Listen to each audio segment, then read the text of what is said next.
Welcome to Love Letters with Jason. Today, a high school crush I had, and an early heartache. We hung out in the same social group, and at first, you were just one of the guys, despite being the only girl amongst it. You never let it stop you, and you fit in so well with everybody. Your hair was always so bright and vibrant, you were born to stand out from the crowd, and the fake nickname I'll give you for this episode as a result, Sunny. I heard pretty early on that you had a boyfriend, and from the stories, he seemed amazing. And because you were a bit older than me, I wasn't really too upset because you were an amazing friend. Then, after my growth spurt over a holiday period, I was seeing the whole world in a completely new way. And when I came back to school, I just saw you. The same fun, funny, cheery, beautiful and sexy you, but I didn't see a friend. I saw a girl I wanted to be closer with. I tried to get more social time with you, just to hang out, but due to where we lived, opportunities were few and far between. You were a bit of a nerd on the inside, and when you started talking more about those things with me, we really started to connect away from the entire group dynamic. I knew you had a man who treated you right, and I didn't want to ruin anything, but I didn't want you to be left in the dark, so I confessed. I had such a strong crush on you, and I just wanted you to be happy. You apologized to me, as if you had to, for being loved by others. You had such a good heart, and the fact that you had to turn down someone like that and make them feel bad was such a tragedy. Despite me saying straight up, I don't see things changing between us, you just needed to know.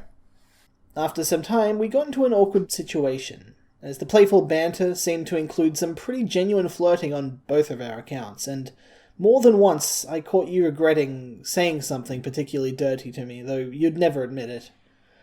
I feel bad, like I was at fault for changing things between us, even unintentionally. We had another serious talk after school, but I screwed up and derailed it, with my low self-esteem taking over.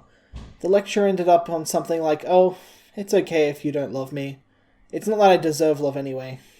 I was in a dark place and trying to say whatever I could to let you just leave me there, so I wouldn't ruin your happiness. And then you kissed me. It was quick and purposeful, and for the rest of the week, I was smiling from ear to ear. However, looking back, it was the least romantic, sexual, or passionate kiss I'd ever gotten, and I've come to realize it was essentially a friend's kiss. You really liked me as a person, but you didn't love me. But because you liked me, you did the one thing you thought would pull me back to reality, and I guess it worked. More time passes, and Sunny and I are back to being pretty good friends, and though she still had my heart, there was one or two other girls at the school at the time that I had been looking at with a bit of an eye. Hell, I even had a girlfriend for a while in the time, and despite the fact I had to keep it secret from everybody, family and friends included, she knew and was supportive both before, during, and after. That really meant a lot to me. However, the end of the year was rolling around and she was moving to the senior school after she graduated. So, she was beginning to lose her entire group of friends and needing to almost start again on the other side of town. We managed to find the upside to the situation. We'd be reunited in a year, once I also graduated and moved up. And then, tragedy struck. My family, or more specifically, my mother, was done with the area, and we were going to be moving at the end of the year as well. With no clue on if or when I'd be back, we realized that was it. I told you the news, holding back tears all through the conversation, as I was beginning to realize more and more just how important you were to me, just as a person. I felt so defeated having to lose you. However, you'd never let me have a sad moment if there was something you could do, and you reasoned with me until I could see that it didn't have to be goodbye. We could always catch up in the future. Who knows what's in store? I said thank you, and one final, and I think first purposeful, I love you, leaning just a bit closer. Caught in the moment, we kissed again, with a little more time to enjoy it, and a bit more passion behind it. I don't know how much you really cared for me, but if I had to base it on that moment alone, it was quite a lot. I still don't see it as being a romantic care, but there was some care there.